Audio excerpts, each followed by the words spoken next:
ठरलं तर मग या मालिकेच्या आजच्या भागामध्ये अर्जुनला इन्स्पेक्टर सावंत यांचा फोन आलेला असतो. इन्स्पेक्टर सावंत म्हणतात, अर्जुन सर, एक गुड न्यूज आहे. त्या पेनड्राईव्हचा पासवर्ड क्रॅक झाला आहे. अर्जुन म्हणतो, गुड, तुम्ही घरीच या, आपण तिथेच बोलू.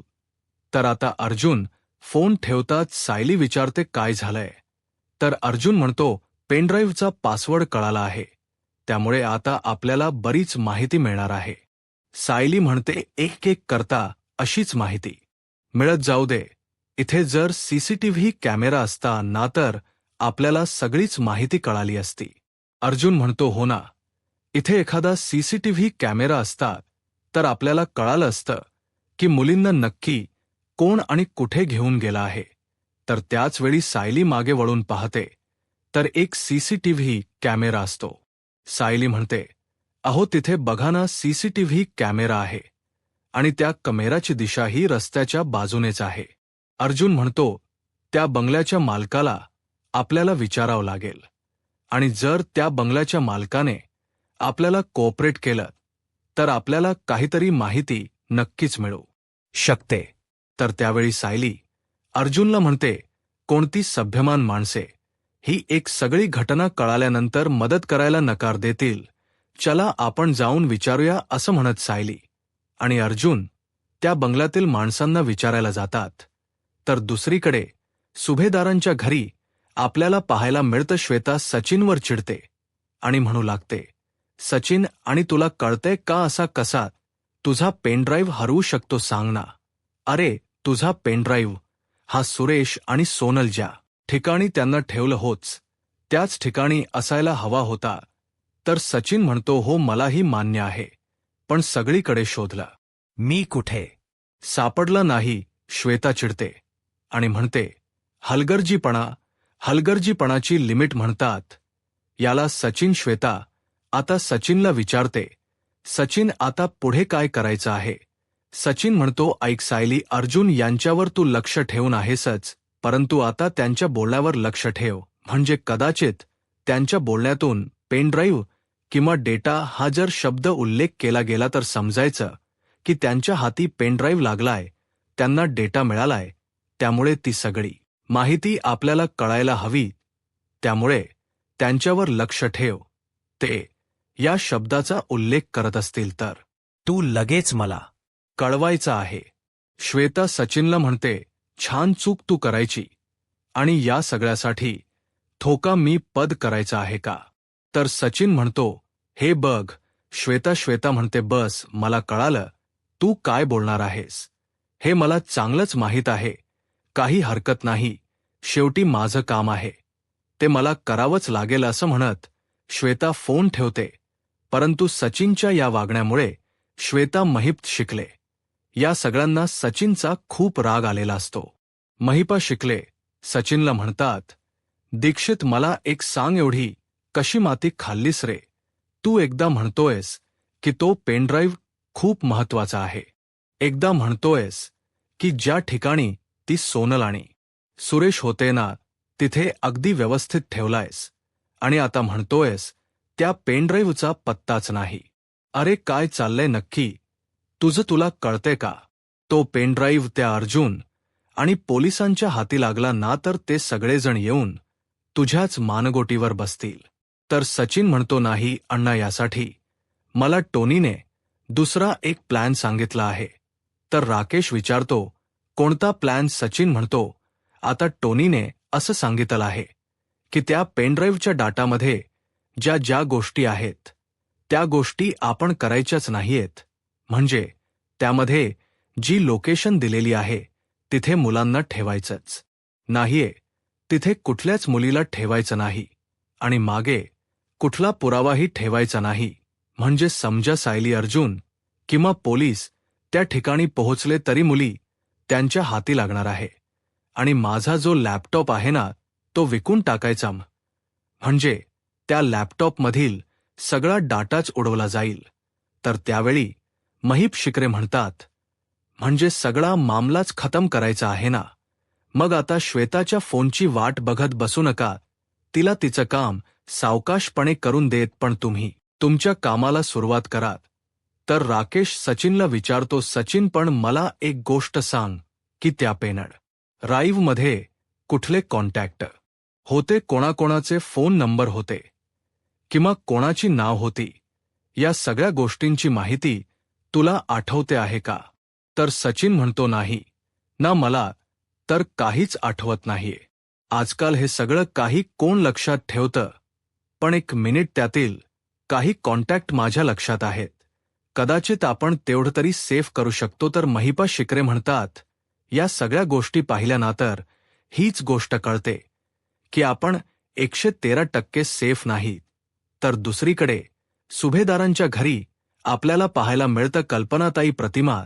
त्यांना म्हणतात, प्रतिमा, आपण घातलेल स्वेटर ज्यावेळी बाळ घालेल आणि घरभर फिरेल त्यावेळी किती छान वाटेल ना, किती छान चैतन्य येईल घरात. तर त्याचवेळी प्रतापराव त्या ठिकाणी येतात आणि म्हणतात, नाही नको, एक चैतन्य घरात आहे ना, तो पुरे झाला, आणखीन चैतन्य नकोय. तर प्रतिमाहत्या प्रतापरावांना म्हणतात, प्रताप, तू आम्हाला कितीही थांबवण्याचा प्रयत्न केलास तरी सुद्धा आम्ही काही बाळाच कौतुक करायचे थांबणार नाही आहोत. कल्पनाताई आणि प्रतिमाहत्या सायलीच्या बाळासाठी स्वप्न रंगवत असतात. कल्पनाताई म्हणतात, प्रतिमा, मी तर ना एक पैसानच घेणार आहे. म्हणजे कसं आहे, आपलं बाळ कुठेही घरभर असेल तरी सुद्धा त्या पैजणीच्या आवाजाने आपल्याला कळेल की बाळ नक्की कुठे आहे. तर प्रतापराव कल्पनाताई आणि प्रतिमाना म्हणतात, नाही नाही, पण एक गोष्ट लक्षात ठेवा, तुम्ही बाळाच कितीही कौतुक केलं, कितीही लाड केलेत तरी सुद्धा त्याचा आणि माझा जो काही बॉन्ड असणार आहे ना, तो वेगळाच असणार आहे. तर कल्पनाताई म्हणतात, उगाच स्वप्न रंगवू नका, हा कारण येणार बाळ हे प्रतिमाने आणलेली धुपटी आणि मी विणलेली स्वेटर घालणार आहे. त्यामुळे आमच्या मायेची ऊब त्याला लगेच जाणवणार. त्यामुळे तुमचा आणि त्याचा बॉन्ड कसा असणार आहे सांगा ना मला. मला नाही वाटत की तुमचा आणि त्याचा बॉन्ड आमच्या इतका घट्ट असू शकतो. तर प्रतापराव म्हणतात, याला काय अर्थ आहे? म्हणजे बाळाला आता माझी माया जाणवण्यासाठी मी सुद्धा काहीतरी विणायला हवं किंवा शिवायला हवं, असं काही आहे का? कल्पनाताई म्हणतात, अर्थात काहीतरी कष्ट करावेच लागतील ना. तर प्रतापराव म्हणतात, चालेल, काही हरकत नाही, मी तुमचं हे चालेल स्वीकारल. मी माझ्या नातवासाठी काहीतरी विणवून किंवा शिवून दाखवणारच. आता मात्र कल्पनाताई आणि प्रतिमाहत्या या दोघांनाही धक्का बसतो, कारण त्यांच्यासाठी हे सगळं काही सरप्राईज असतं. प्रतिमा हत्या प्रतापरावांना म्हणतात, प्रताप, अरे तू कल्पनाच्या नादाला का लागतोयस? हे सगळं काही तुला जमणार आहे का? प्रतापराव म्हणतात, प्रतिमा, मा तू फक्त बघतच बस, बघ आता माझ्या हाताची जादू, असं म्हणत त्या कल्पनाताईंना म्हणतात, कल्पना दे, इकडे दे, माझ्याकडे दे. कल्पनाताई म्हणतात, अहो, तुम्हाला नाही जमणार, तुम्हाला विणकाम येतं का? तुम्ही कधी मला सांगितलं नाही. प्रतापराव म्हणतात, मग म्हणजे तुम्ही अशी धुपट्याची आणि स्वेटरची लाच टाकून त्या बाळाला तुमच्या टीममध्ये वळवून घेणार आहात आणि तुमचा हा प्रयत्न मी यशस्वी होऊ देणार का? आता तुम्ही बघाच मी काय करतो ते. असं म्हणत प्रतापराव आता बाळासाठी काहीतरी विणायचं ठरवतात आणि ते विणायला सुरुवातही करतात.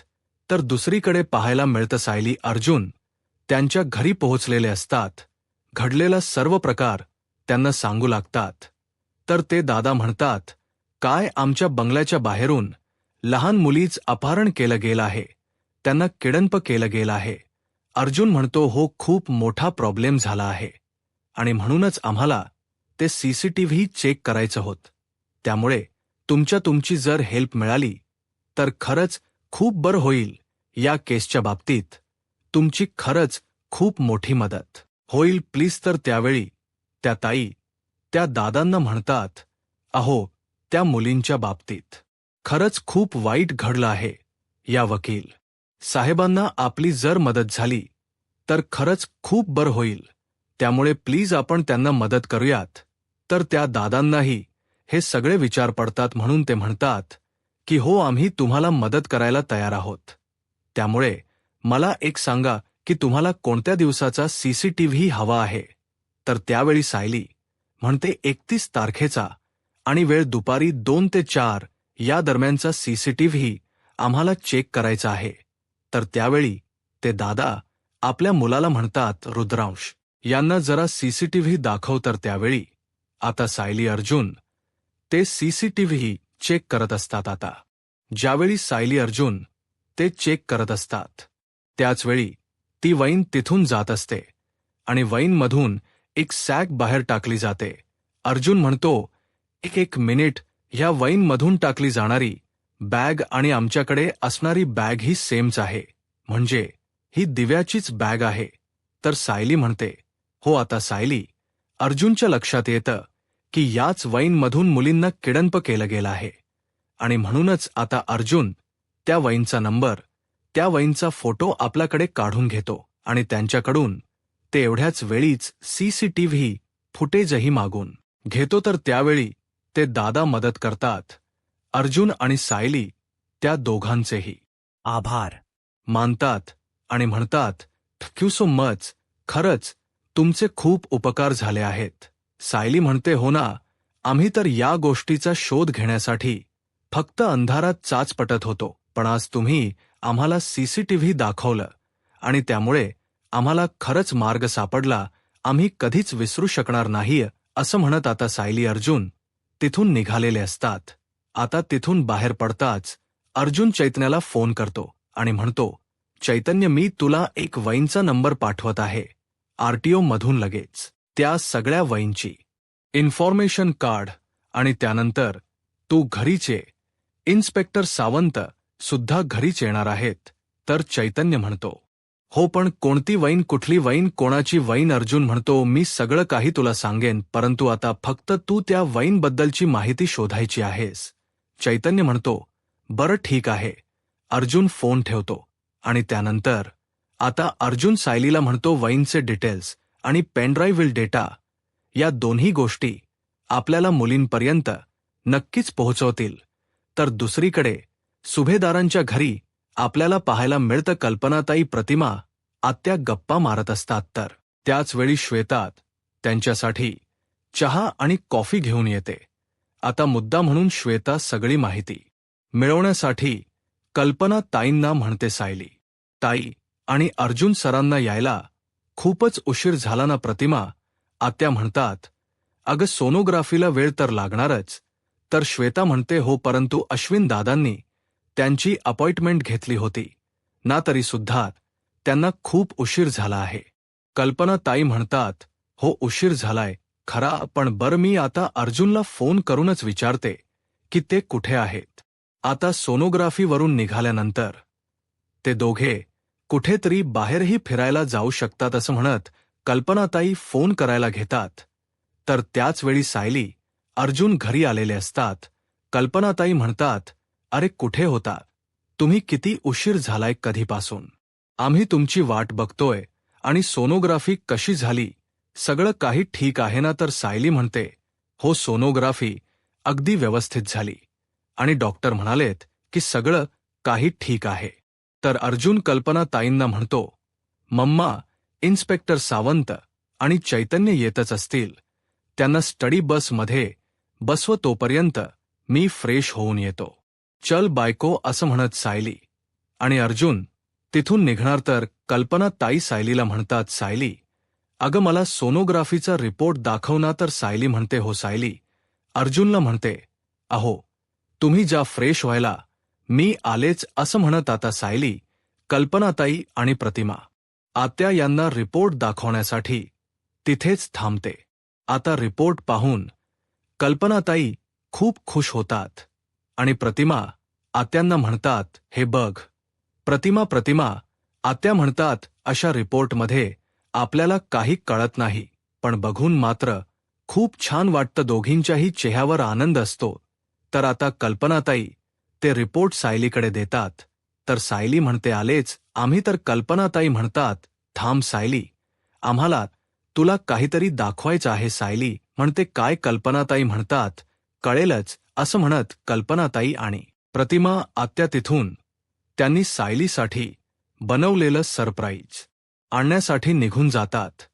तर त्यावेळी श्वेता सायलीला म्हणते, सायली ताई, तुम्ही सोनोग्राफी नंतर कुठे गेला होता काग? तर त्यावेळी सायली म्हणते, अग्ना. परंतु त्याचवेळी तिथे अस्मिता येते आणि सायलीला काही सांगताही येत नाही. अस्मिताने सुद्धा सायलीसाठी काही ना काही आणलेलं असतं. अस्मिता सायलीला म्हणते, सायली हे बघ, मी तुझ्यासाठी काय काय आणलं आहे. आता सायली त्या सगळ्या गोष्टी पाहते आणि त्या छोट्या मोठ्या गोष्टींमध्ये सुद्धा सायली खूप खुश असते. सायली म्हणते, अय्या, या सगळ्या गोष्टी पाहिल्यानंतर मला पुन्हा 4 वर्षाची झाल यासारखं वाटते, कारण अस्मिताने छोट्या मोठ्या चटरपट गोष्टी आणलेल्या असतात आणि या दिवसात सायलीला त्या खूप खाव्याशाही वाटत असतात.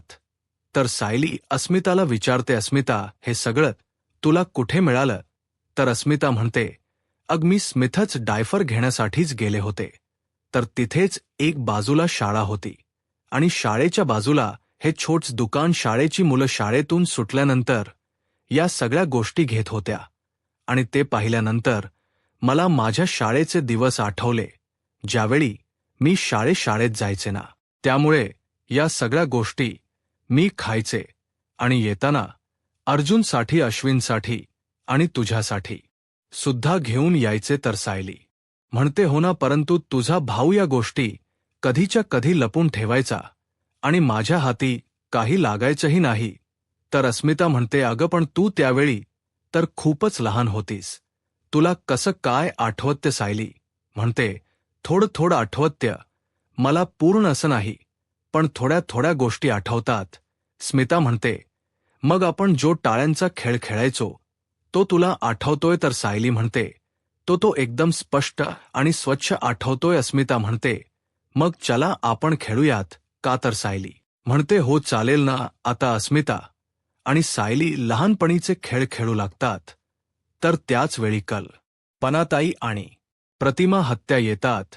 कल्पनाताई म्हणतात, काय काय चाललंय तुमचं? तर अस्मिता म्हणते, सायलीतील तन्वी जागी झाल्यानंतर काय होऊ शकतं तेच तर चालू आहे. तर त्यावेळी सायली म्हणते, आई बघितलत का तुम्ही माझ्यासाठी अस्मिता काय काय घेऊन आली आहे? लॉलीपॉप, चिक्की, गोळे, हे सगळं काही ते माझ्यासाठी घेऊन आली आहे. कल्पनाताई म्हणतात, अरे वा, तुझी तर खूप मज्जा आहे. तर प्रतिमा म्हणतात, आणि हो सायली, तुझं हे गिफ्ट इतक्यावरच थांबणार नाहीये बरं का, कारण आज संपूर्ण घराकडून तुला एक गिफ्ट आहे. सायली विचारते, कुठलं? तर कल्पनाताई म्हणतात, हे बघ. असं म्हणत सायलीला कल्पनाताई ते गिफ्ट देतात, ते सरप्राईज देतात आणि ते पाहून सायली खूप खुशही होते. इतकी छान विणलेली कानटोपी पाहून सायली तर इतकी खुश होते. अस्मिता सुद्धा पाहत बसते. तर त्यावेळी प्रतिमा आत्या म्हणतात, ही कानटोपी बाळासाठी त्याच्या आजोबाने विणली आहे. आता हे ऐकताच सायलीला धक्काच बसतो आणि त्यापेक्षाही जास्त धक्का अस्मिताला बसतो. अस्मिता म्हणते, काय, ही कानटोपी डॅडने विणली आहे? तर कल्पना ताई म्हणतात, हो नागो, हे सगळे पराक्रम तुमच्या डॅडचेच आहेत. खरं तर आमच्यासाठी सुद्धा हे सरप्राईजच आहे. तर सायली कौतुक करत म्हणते, किती गोड आहे ही टोपी. मला खरंच वाटलं नव्हतं की बाबा माझ्या बाळासाठी इतकी छान टोपी विणू शकतात, इतकं गोड गिफ्ट देऊ शकतात. खरंच हे गिफ्ट माझ्यासाठी खूप महत्त्वाचं आणि बाळासाठी अनमोल आहे. किती किती मौसूद आहे ही टोपी. त्यामध्ये फक्त लोकरीचा धागा नाहीये, तर मायेची उब आहे. खरंच ही टोपी खूप छान आहे, मला खूप आवडली. असं म्हणत सायली कल्पनाताईंना म्हणते, आई, हे सगळं मी यांना दाखवून येऊ का? कल्पनाताई म्हणतात, हो, काही हरकत नाही. आता सायली इतकी खुश असते. कित्येक दिवसानंतर सायलीच्या चेहऱ्यावरचा आनंद परत आलेला असतो. आता सायली तिच्या रूमच्या दिशेने निघून जाते. तर अस्मिता म्हणते, चला, मी सुद्धा येते, स्मितला भेटते. असं म्हणत आता अस्मिता श्वेताला विचारते, श्वेता, अग स्मित काय करतोय? तर त्यावेळी श्वेता म्हणते, तू झोपला आहे. तर अस्मिता म्हणते, बरं ठीक आहे, पण श्वेता, तू माझ्या रूममध्ये येतेस का जरा? तर श्वेता म्हणते, मी एक काम करते अस्मिता ताई, अगोदर सायली ताईला चहा नेऊन देते आणि त्यानंतर येते ना? चालेल ना? अस्मिता म्हणते, हो काही हरकत नाही. असं म्हणत अस्मिता तिथून तिच्या रूममध्ये निघून जाते. तर कल्पनाताई श्वेताला म्हणतात, श्वेता, अग ही सगळी काम तू करायची काहीच गरज नाहीये. त्यामुळे तू फक्त गोलूकडे लक्ष दे, बाकी जी काम आहेत ती आम्ही बघू ना. तर श्वेता म्हणते, बरं ठीक आहे. असं म्हणत श्वेता आता अस्मिताच्या रूममध्ये निघून जाते. इथे स्मित उठलेला असतो आणि अस्मिता स्मितसोबत गप्पा मारत असते. तर त्याच वेळी श्वेता येते. अस्मिता म्हणते, अगं बस ना. असं म्हणत आता अस्मिता श्वेताला म्हणते, बर मला एक सांग, आमच्या स्मितने काय केलं दिवसभर? तर त्यावेळी अस्मिताला श्वेता म्हणू लागते, काय केलं आहे? खरंच खूप छान दिवस गेला आज त्याचा. सकाळी उठल्यानंतर मी त्याला अगोदर आंघोळ घातली आणि त्यानंतर आमच्या स्मित बाळने छान अशी 2 तास झोप काढली. त्यानंतर आम्ही दुधू प्यायलो हो की नाही? स्मित असं म्हणत आता श्वेता सगळ्याच गोष्टी सांगत असते. तर त्यावेळी अस्मिता म्हणते, ठीक आहे, मी सहजच विचारलं, पण खरंच मला माहीत आहे तू स्मितची खूप छान पद्धतीने चांगली काळजी घेतेस.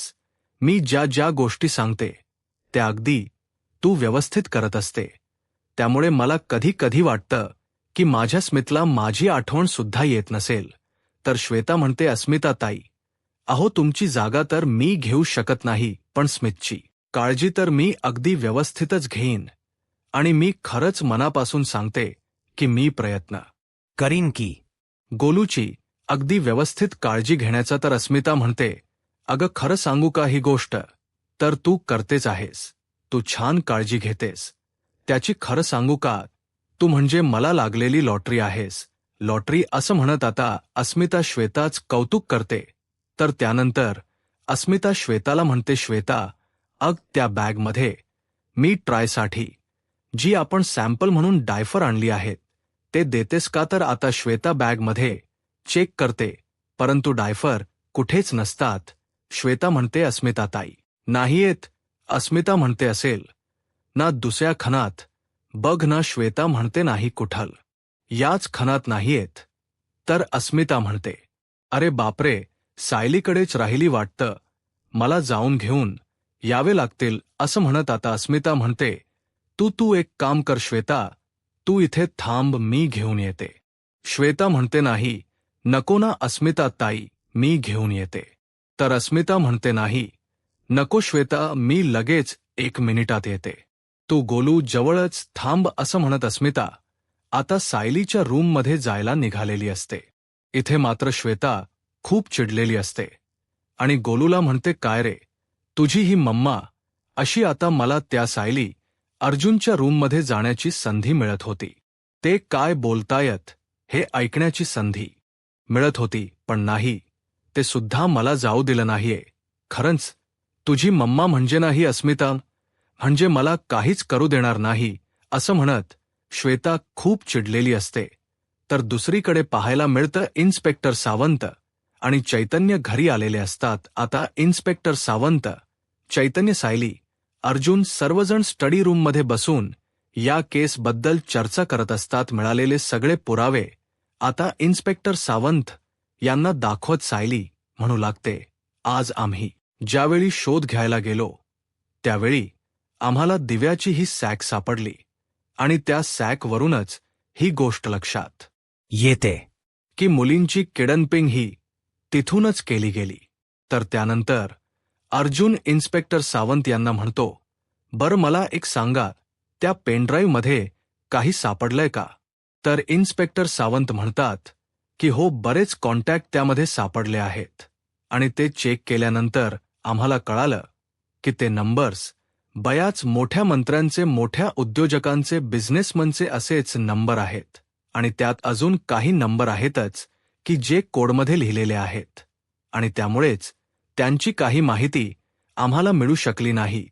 तर अर्जुन या सगळ्या गोष्टींचा विचार करतो आणि म्हणतो, खरंच कमाल आहे, म्हणजे त्या पेनड्राईव्हमध्ये एवढ्या मोठमोठ्या लोकांचे, मंत्र्यांचे नंबर आहेत. मग मला एक सांगा की या सगळ्यांचं मुलींच्या तस्करीशी काही संबंध असेल का, काही कनेक्शन असेल का. तर सायली म्हणते, पण मुळात तो पेनड्राईव्ह नक्की कोणाचा असेल. आता अर्जुन त्याच गोष्टीचा विचार करत असतो. तर चैतन्य म्हणतो, एक मिनिट, आपण ही शक्यता पडताळून का बघत नाही आहोत.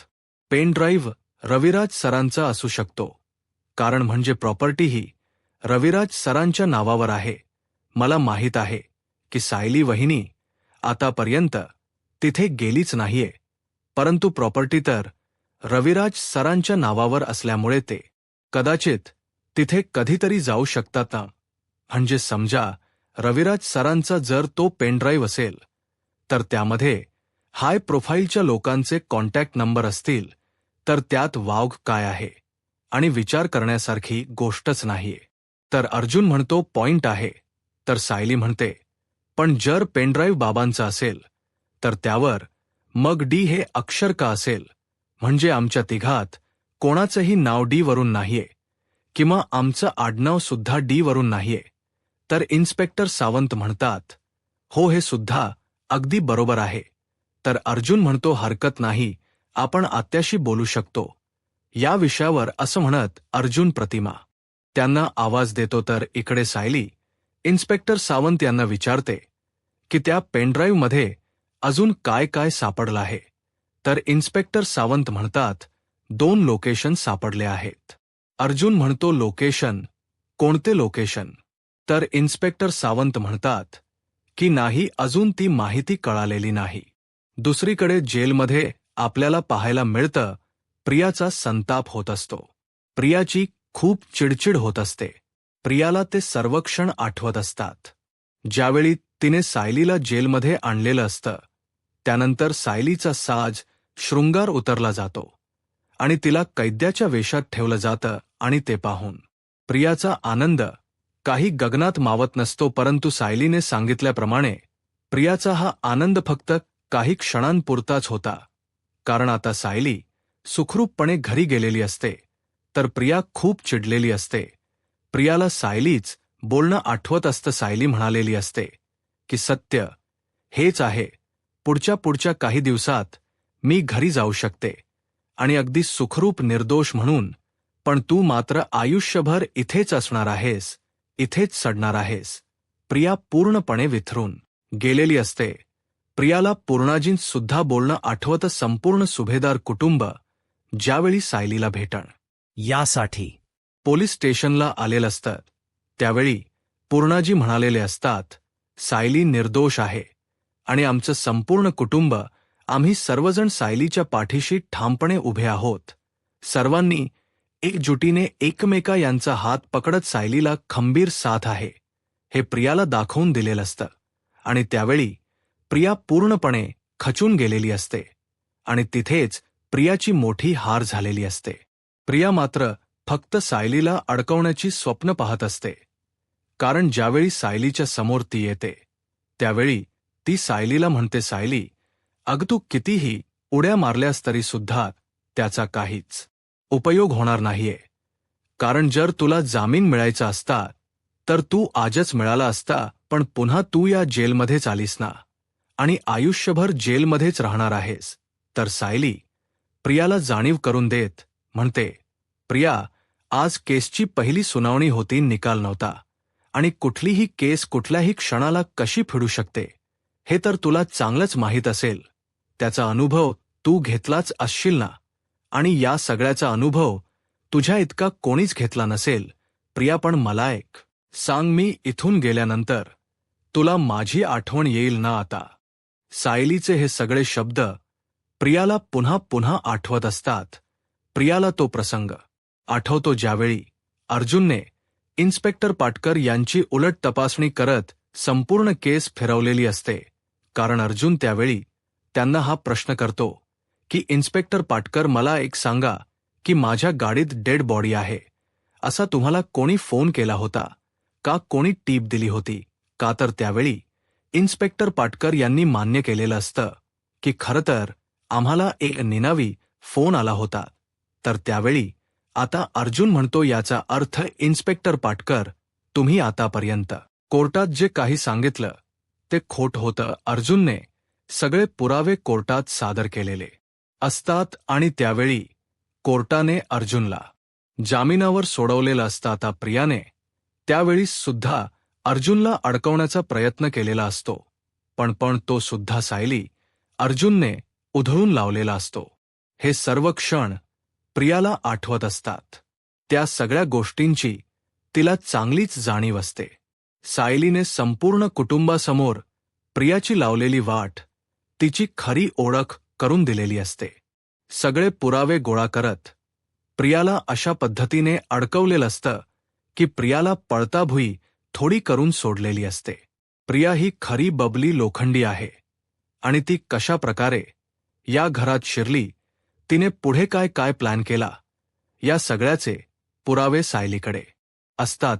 आणि सगळे पुरावे दाखवल्यानंतर घरातील सगळ्यांनाच कळालेलं असतं की ही आपली तन्वी नाही, तर महिप शिखरे यांच्या टीममध्ये असणारी सदाशिव लोखंडे यांची मुलगी बबली लोखंडे आहे. आणि त्यावेळी मात्र संपूर्ण सुभेदार कुटुंबाने प्रियाला फरफटत घराबाहेर काढलेलं असतं.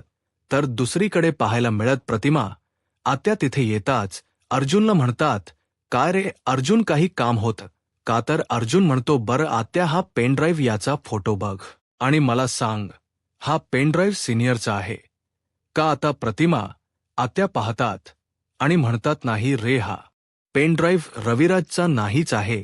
खरं तर मी यांना कधीही पेनड्राईव्ह वापरताना बघितलेलंच नाहीये. यांचं सगळं काम हे कागद आणि पेन याच्यावरच असतं, त्यामुळे मला तरी वाटत नाही की त्यांच्याकडे असा पेनड्राईव्ह असेल. खरं तर ते लॅपटॉप वापरतात, परंतु तुम्ही मुलं जशी इतर गोष्टींचा वापर करतात तसं यांच्याकडे इतर गोष्टी कोणत्याच नाहीयेत. लॅपटॉप आहे, पण तो सुद्धा कमी प्रमाणातच वापरतात. ते अर्जुन म्हणतो, ॲक्च्युली ही सगळी गोष्ट खरी आहे, कारण मी सुद्धा आतापर्यंत सिनियरला या गोष्टी वापरताना कधीच बघितल्या नाही. मोस्टली तो या सगळ्या गोष्टी हातानेच लिहत असतो.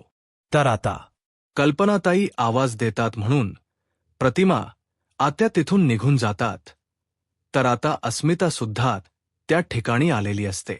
आता अस्मिता म्हणते, एक मिनिट, तुम्ही कामाला सुरुवात करण्या अगोदर सायली, मला तुला विचारायचं होतं. म्हणजे मी मगाशी स्मिथसाठी डायफर घेऊन आले होते. मी तुला पिशवी दिली, त्यात कदाचित असू शकतात. ती कुठे आहे, पिशवी सांगू शकतेस का? तर सायली म्हणते, अगदी आमच्या रूममध्येच असेल, जा आणि घे. तर त्यावेळी अस्मिता म्हणते, बरं ठीक आहे. आता अस्मिता तिथून जाणार, परंतु त्याचवेळी अर्जुन इन्स्पेक्टर सावंत यांना म्हणतो, बरं सावंत, आपल्याला जो पेनड्राईव्ह सापडला आहे त्यामध्ये आपल्याला जे काही सापडले त्या सगळ्याची आपण लिस्ट करून घेऊयात. तर इन्स्पेक्टर सावंत म्हणतात, हो, काही हरकत नाही. तर त्याचवेळी अस्मिता म्हणते, सॉरी, पण मला एक सांगा, या मुलींबद्दल काही कळालंय का? अर्जुन म्हणतो, नाही, अजूनपर्यंत काही नाही, परंतु आमचा शोध सुरू आहे. तर अस्मिता म्हणते, काही झालं ना तरी त्या माणसांना शिक्षा मिळायलाच हवी. एवढ्या लहान मुलांसोबत असं कोणी कसं काय करू शकतं? सायली म्हणते, काळजी करू नकोस अस्मिता, त्या लोकांना शिक्षा नक्कीच मिळेल. अस्मिता म्हणते, मी आलेच. असं म्हणत अस्मिता तिथून निघून जाते. सायली चैतन्याला म्हणते, चैतन्य भाऊजी, तुम्हाला त्या वाईनबद्दल काही मिळालंय का? यांनी तुम्हाला नंबर दिला होता तो? तर चैतन्य म्हणतो, नाही, खरं तर ती नंबर प्लेट्स फेक मिळाली, त्यामुळे वाईन कोणाची आहे काहीच कळत नाही. तर सायली आणि अर्जुन विचार करू लागतात. अर्जुन म्हणतो, खरं तर ती नंबर प्लेट खरी असते तर एव्हाना आपण त्या माणसांपर्यंत पोहोचू शकलो असतो. सायली म्हणते, मला तर वाटलं होतं की हा वाईनचा नंबर, ती वाईन आणि हा पेनड्राईव्ह आपल्याला मुलींपर्यंत नक्कीच पोहोचवेल, परंतु आता तर आपल्या हाती काहीच लागलेलं नाहीये. तर येणाऱ्या पुढील भागामध्ये आपल्याला पाहायला मिळत, श्वेता आता ही बातमी प्रिया आणि सगळ्यांना स्टेट म्हणते. त्यांना तो पेनड्राईव्ह सापडला आहे आणि त्यातील माहिती त्यांनी मिळवली आहे. आता हे ऐकताच प्रिया पूर्णपणे विथरून गेलेली असते. तर दुसरीकडे पाहायला मिळत इन्स्पेक्टर सावंत, अर्जुन, चैतन्य, सायली सर्वजण तिथे पोहोचलेले असतात. तर त्यावेळी इन्स्पेक्टर सावंत म्हणतात की पेनड्राईव्हमधील दुसरं लोकेशन तर हेच दिसत आहे. आता सायली, अर्जुन आणि सर्वजण तिथे शोध घेत असतात. तर ती वैनही त्यांना तिथे सापडते. सायली म्हणते, अहो, ही तीच वैन आहे जी वैन आपल्याला सीसीटीव्हीमध्ये दिसत आहे. अर्जुन म्हणतो, काय? तर दुसरीकडे प्रियाने दुसरी खेळी खेळायला सुरुवात केलेली असते. प्रिया राकेश आणि सचिनला म्हणते, मानसीला जर आपण आपल्या बाजूने वळवलं तर लवकरच सायलीला आपण इथे आणू शकतो. यूट्यूब चॅनलला सबस्क्राईब करा आणि व्हिडिओ लाईक करा. धन्यवाद.